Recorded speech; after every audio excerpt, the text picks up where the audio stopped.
guys, dito na naman ako sa lugar na to. Actually dati dito na ako, tas ngayon lang ulit ako bumalik kasi nga nagpunta ako dyan sa Maonsyan, bumili. Ayan, namili ako ng pagkain at kung ano-ano pang mga abubot na binili ko. Tapos parang hindi mo na ako gumala talaga ngayon kasi ang sama ng pakiramdam ko. Hindi ko alam kung bakit. Kasi 3 days na ata ngayon uminom ko ng gamot. At now, okay naman siya. Lumabas ako kasi nga may binili ako. Kailangan ko talagang bumili at saka kumain din. Tapos, napakainit ngayon. Napakainit ang panahon. Kaya dito muna ako. Nakaano kasi yung building dito. Kaya hindi mainit dito sa upuan na to. Buti na lang. Kanina may nakaupo. Tapos nagantay-antay muna ako bago ako pumunta dito. Sabi ko baka aalis sila. Ayun, umalis nga. Kaya humataw na ako. Kasi gusto ko muna dito. Anong oras pa ba ngayon? Alas 2 pa lang naman eh. Kaya pag-stay muna ako ng ilang oras bago ako umuwi. Magpapahangin saglit. Naarawan na ako, nakapaglakad na ako. So, yun naman talaga ang importante sa akin. Ngayong linggong to, dito lang muna ako.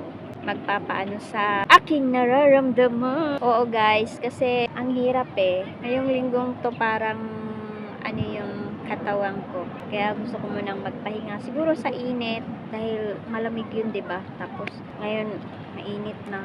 Pero nagulat lang talaga ako at parang sumama yung pakiramdam. Pag nag-change weather kasi, parang ganun. At saka, wala akong masyadong ginawa. At saka, ayoko talaga yung pwede naman ako umuwi sa bahay. Siyempre, pag doon ako sa bahay, wala, magtutulog lang ako. Tapos, hindi ako pwedeng matulog na. Pag ganitong hapon, pag nakatulog ako, tapos makatulog ako ng 2 hours, mahirapan ako matulog sa gabi.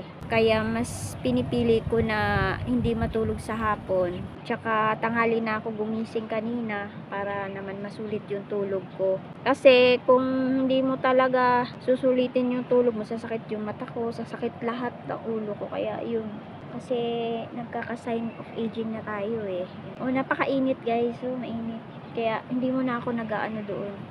Mamaya na medyo malamig-lamig na siguro mga 4. Tsaka ako, maglalakad lang ako pa uwi. Ayoko nang sumakay sa tren para naman ma-exercise naman yung mga paa ko. Kasi whole week na naman ako nasa bahay. Kaya yun, lagi akong, pag nasa trabaho, lagi lang ako sa loob ng bahay. Wala naman ako masyadong ganap guys. Kumbaga, eto lang, magsasalita na lang ako din sa harap ng camera. Share ko yung buong linggo ko.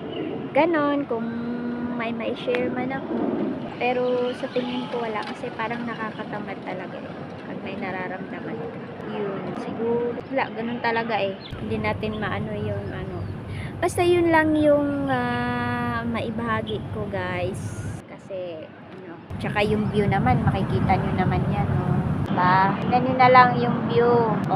Kung ano nakita nyo. So, ayun, diba? Maganda, tsaka ano, parang may dito sa loob naglilinis. Kaya medyo maingay. Tsaka ang ganda nung huni ng ibon. Ako lang mag-isa dito. Mamaya pag mainit na dito kasi parang ang araw maano dito, mainit na. Alis na naman ako. Kaya gumawa na ako ng content. So, yun lang. Saan ko ba to siya i-upload sa longer videos o sa ano. Pero mas ano sa longer videos. Pero wala na naman akong sasabihin kasi. Tsaka pagka mag-video lang na. So, yun lang guys.